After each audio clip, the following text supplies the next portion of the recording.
என்ன மாமா, என்ன நீங்க நம்பலையா? நான் தான் உங்க மருமக தீபா. இவ ரம்யா ஏன் உருவத்துல வந்துட்டு எல்லாரையும் ஏமாத்த பாக்குறா. என்னங்க இது? ஏய், எந்திரி. உன் வேஷம் எல்லாம் இனிமே இங்க செல்லாது. நான் வந்துட்டேன்ல, இனிமே நீ தப்பிக்கவே முடியாது. எந்திரடி. ஏய், யாரடி வேஷம் போட்டு வந்திருக்கிறது? நீ தாண்டி ஏன் உருவத்துல வந்து எல்லாரையும் ஏமாத்த பாக்குற? இப்ப எதுக்குடி என்ன மாதிரி உருவத்துல வந்திருக்க? ஏய், நான் கேட்க வேண்டிய கேள்விய நீ கேட்டு தப்பிக்கலான்னு பாக்குறியா? அத்தை, இவதான் என்ன மாதிரி உருவத்துல வந்து அவரை கல்யாணம் பண்ணிக்க வந்திருக்கா.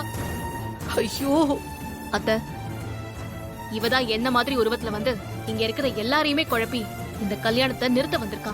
ஏய், நீ தாண்டி என்ன மாதிரி மாஸ்க மாட்டிட்டு வந்து எல்லாரையுமே ஏமாத்திட்டு இருக்க.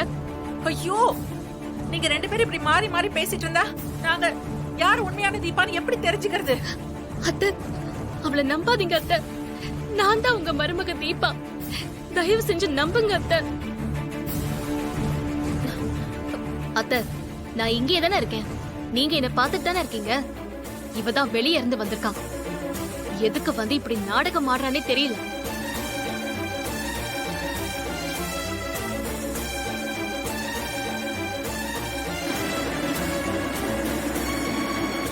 சமந்தி, இதுல யார் உண்மையான தீபான்னு ஒரே குழப்பமா இருக்கு. நீங்க தான் தீபாவை பெத்தவங்க. உங்களுக்காவது இதுல யார் தீபான்னு தெரியுதா? அப்பா, அம்மா, நான் தான் உங்க பொண்ணு தீபா. என்ன அடையாளம் தெரியலையாமா? அம்மா, அவ உங்களை ஏமாத்த பாக்குறா. நான் தாமா உங்க பொண்ணு தீபா. பெத்த பொண்ணையே உங்களுக்கு அடையாளம் தெரியலையாமா? ஐயோ,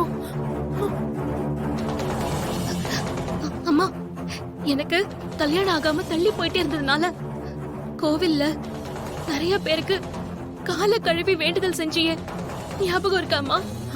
இருக்குமா?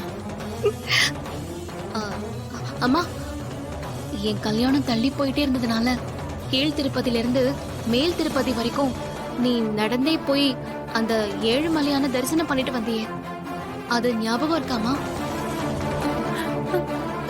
ரெண்டு பேருமே சொல்றது உண்மைதான். ஆனா ரெண்டு பேருமே ஒரே மாதிரி இருக்காங்களே. இதுல யாரு உண்மை யாரு போலின்னு கண்டுபிடிக்க முடியல சம்பந்தி. ஐயோ,